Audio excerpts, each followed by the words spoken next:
এমন কি মনে করেন, এই যে দেখেন আমার এই কি অবস্থা করছে দেখেন, আপনারা দেখে রাখেন। অটো গাড়ি অতি শিগগিরে বন্ধ করেন, নাহলে প্রতিদিন মানুষ মারা যাইতেছে প্রতিদিন। আমার অভিযোগ হলো একটাই, অটো গাড়িগুলো মূলত বন্ধ করাটা ঠিক না, এটা সংস্কার করা উচিত। যেমন 18 বছরের নিচে কেউ অটো চালাইতে পারবে না, নেশাগ্রস্ত পোলাপান অটো চালাইতে পারবে না।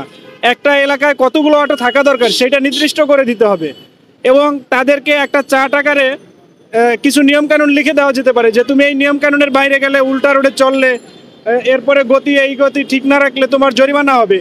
দ্বিতীয় ধাপে হয়তো তার অটোটা বাজেয়াপ্ত করা যেতে পারে। এইভাবে হইলে এটা কমে আসবে। অন্যথায় আপনি যদি 10টা অটো উল্টাপাল্টা চালান, তাতে হবে কি, দেখা গেছে যে অ্যাক্সিডেন্ট হবে। আবার 200 অটো যদি ঠিকমতো চলে তাতে অ্যাক্সিডেন্ট হবে না। এজন্য আমি মনে করি যারা অটো চালায় এটা দিয়ে তাদের পরিবার এবং জীবিকা নির্বাহের একটা মাধ্যম, তারাও তো চলবে।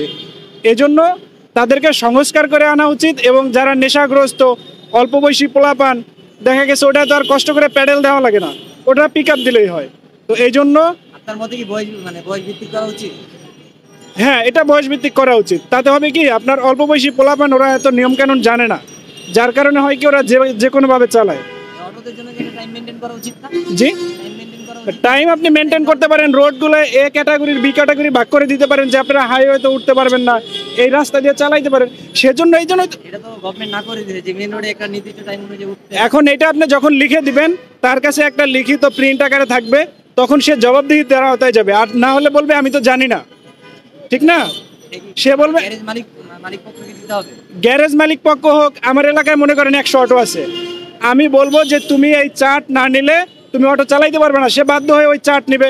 চার্ট নিলে সে নিয়ম কানুন জানবে, সে বলতে পারবে না যে আমি জানি না। অটোওয়ালাদের বলতে বললে তো হবে না, এটা তো অটো মালিককে বলতে হবে। আপনি মালিককে বলেন, যাকেই বলেন, আমি নিয়মের কথা বললাম। এবং এইটার পুরা এই কি করতে হবে এটা আমার কাছে নোট আকারে আছে। কেউ আপনার মিডিয়ার লোক হোক বা অটোর বিরুদ্ধে পক্ষে যারাই হোক, আমি এটা আশা করি মিউচুয়াল হবে। আপনার সাথে আছে?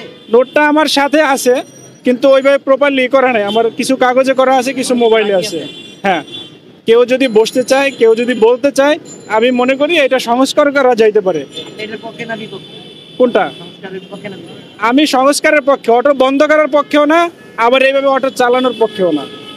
এই জিনিসটা সংশোধন হয়ে আসা উচিত, ঠিক আছে, যাতে মানুষ উল্টাপাল্টা না করতে পারে, ইচ্ছা মতো না চলতে পারে। এখন দেখেন, এদিক দিয়ে যদি 100 গাড়ি আসে অসুবিধা হবে না, উল্টা রাস্তায় কিন্তু একটা গাড়ি গেলে সবগুলো গাড়ির জন্য অসুবিধা। একটা মানুষ মারা যায় নাই। তো এই জন্য হচ্ছে যে কোনো জিনিস যেখানে সমস্যা হবে আপনি ট্রিটমেন্ট দেন। আপনি যদি বন্ধ করে দেন, হাত মনে করেন যে ক্যান্সার হয়েছে, সেখানে আপনি ট্রিটমেন্ট করেন। হাত কেটে ফেলে দেওয়া তো সমাধান না। হ্যাঁ, যখন একেবারেই পারা যাবে না তখন আপনি কেটে ফেলবেন। আপনি আগে নিয়ম কানুনগুলো করেন। আপনি আগে তাদেরকে 20টা বা 15টা নিয়ম লিখে দেন যে এই নিয়মে তুমি চালাইতে পারবা। তারপরে সংশোধন না হলে আপনি, সেটা তো সিস্টেম আছে যে এই নিয়ম না হলে তুমি চালাইতে পারবে না। 18 বছরের নিচে আপনি কাউকে দিয়েন না। হ্যাঁ, তারপরে যারা নেশাগ্রস্ত তাদেরকে দিয়েন না।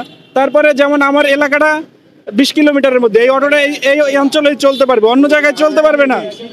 হ্যাঁ, দেখা গেছে শৃঙ্খলার অভাবে আজকে এরকম হচ্ছে। মানুষ সমস্যা না, সমস্যা হলো আমাদের নিয়ম কানুন। এজন্য আমি মনে করি এটা সংস্কার হওয়া উচিত। কারণ আমার অনেক ভাইয়ের আছে এটা যা পরিবারের জীবিকা নির্বাহ করে। এজন্য আপনি তো 2 বছরের বাচ্চারা তো অটো ছেড়ে দিবেন না।